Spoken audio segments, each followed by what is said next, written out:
So I did this study with the, as we all know, with the AIM. Sulfonamide group of drugs are routinely prescribed for various systemic conditions as well as after or before ophthalmic surgeries and for glaucoma. Their ocular side effects can mimic other common eye disorders. So precise knowledge of these manifestations can aid in reaching a correct diagnosis.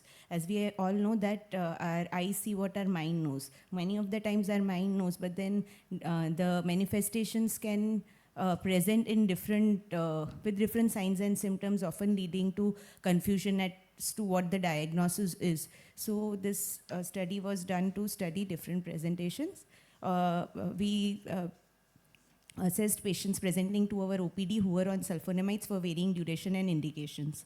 So case 1, a 22-year-old female presented to us with sudden painless dimness of vision for 1 day. There was no history of using glasses and she was on tablet Topaz 25, that is topiramate, for 2 weeks. Her uncorrected visual acuity was 3/60, which improved to 6/6 with -5 diopter spherical correction. Her IOP was normal. There was 360-degree appositional angle closure and the fundus was normal. Had we not known the history and about the disease entity, it could have been easily passed on as a primary angle closure suspect or a normal refractive error.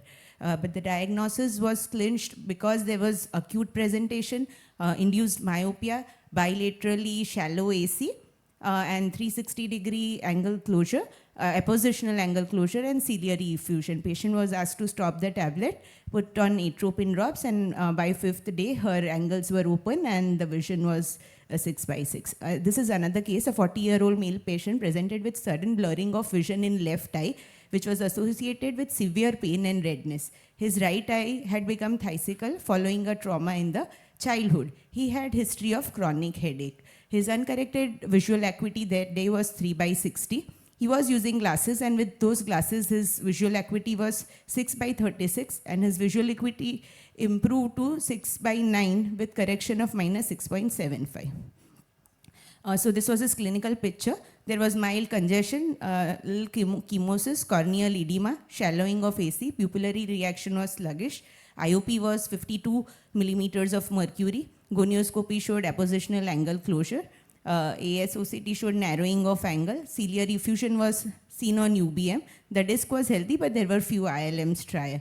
So topiramate-induced angle closure was considered to be the diagnosis. What is important to know here is if the patient was considered to be having acute angle closure, then the treatment would have been pilocarpine and a PI would have been done. But actually the patient needed atropine eye drops which were given to him. He was weaned off topiramate and by 5th day he got better.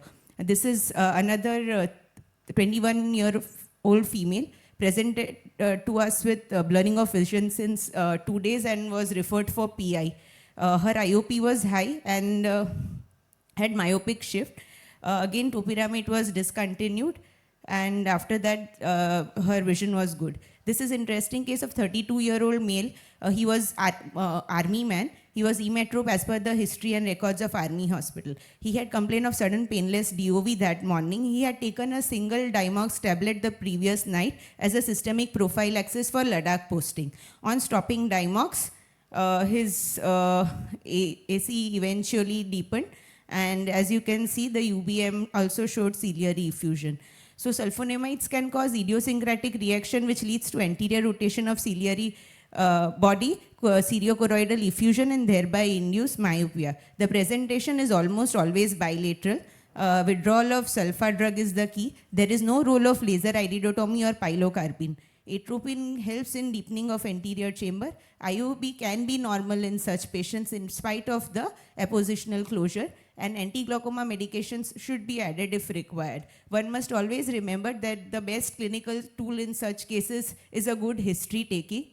And just as we need to know about systemic complications of whatever drugs we are prescribing, it is very important that we spread a word to our physician friends regarding the ophthalmic manifestation of sulfa drugs. You must have seen that Dimox, in spite of knowing many of us loosely use Dimox, even after cataract surgery, such cases of acute angle closure are seen. So a good knowledge and putting this into application can help many patients. Thank you. Thank you very much. You are right, high degree of suspicion. and good history taking is paramount. Yes, thank you.